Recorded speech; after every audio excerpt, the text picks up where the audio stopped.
बिस्मिल्लाहिर्रहमानिर्रहीम। अस्सलाम वालेकुम। आप देख रहे हैं चैनल 95 न्यूज़ और दुनिया भर की अहम खबरों के साथ मैं हूं आपकी होस्ट महरोज खान। आज की अहम खबर से आपको आगाह करते हैं। कैनेडियन वज़ीर आज़म जस्टिन ट्रूडो ने भी मुसलमानों को रमज़ान की मुबारकबाद देते हुए कहा कि कोरोना वबा की वजह से इस बार का रमज़ान भी मुख्तलिफ होगा। जस्टिन ट्रूडो ने कहा कि अच्छा वक्त आने वाला है, तमाम अफराद अपनी बारी आने पर वैक्सीन लगवाएं और सब कोरोना से मुतालिक एहतियाती तदाबीर पर अमल करें। मजीद आगाह करते चलें, तुर्की ने रमज़ानुल मुबारक में कोरोना से मुतालिक पाबंदियां सख्त करने का फैसला कर लिया है। गैर मुल्की मीडिया के मुताबिक तुर्की में रात के कर्फ्यू के वक्त में इजाफे का फैसला किया गया है, जबकि इंडस्ट्री सफ़र और पब्लिक ट्रांसपोर्ट भी महदूद होगी। बंद जगहों पर तमाम तकरीबात पर भी पाबंदी होगी। अमेरिकी हेल्थ एजेंसीज ने जॉनसन एंड जॉनसन वैक्सीन का इस्तेमाल रोकने की तजवीज़ दे दी। वाशिंगटन से खबर एजेंसी के मुताबिक वैक्सीन इस्तेमाल के बाद खून जमने के 6 केसेस सामने आने के बाद ये तजवीज़ दी गई है। खबर एजेंसी का मजीद कहना था कि केसेस का जायजा लेने के लिए अमेरिकी डिजीज कंट्रोल सेंटर का मशवरती इजलास आज होगा।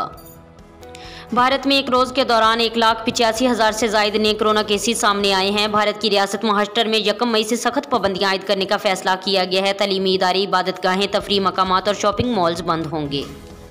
शेख डॉक्टर अब्दुर्रहमान अल सद्दीस ने रमज़ानुल मुबारक के दौरान उम्रा ज़ायरीन और हरम मक्की शरीफ में आने वालों को एहतियाती तदाबीर पर सख्ती से अमल करने की हिदायत की है।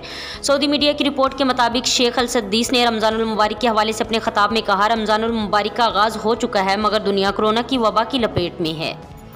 बात करते हैं दुबई के महकमा इक़्तिसादियात ने जाली और स्मगल शुदा अशिया फ़रोख्त करने वाले मुतअद्दिद वेबसाइट्स और सोशल मीडिया अकाउंट्स बंद करने का ऐलान कर दिया है। वेबसाइट्स और अकाउंट्स को बंद करने के लिए इकदाम दुबई की कम्युनिकेशन रेगुलेटरी अथॉरिटी और डिजिटल गवर्नमेंट के ताउन से उठाया गया है। मजीद बरा ये इकदाम कमर्शियल फ्रॉड को ख़त्म करने, कमर्शियल सरगर्मियों की हिफाजत करने वाले वफाकी कानून की गारंटी के हामिल ट्रेडमार्क्स की हिफाजत करने के लिए महकमा इक़्तिसादियात की कोशिशों का हिस्सा है।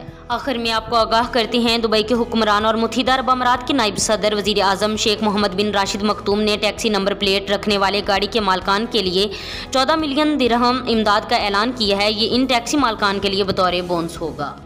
ये थी दुनिया भर की अहम खबरें। मज़ीद ऐसी खबरें सुनने और देखने के लिए हमारे चैनल को सब्सक्राइब करें, बेल आइकन को प्रेस करें ताकि जो भी नोटिफिकेशन हो सबसे पहले आप तक पहुँचे। खुदा हाफिज़।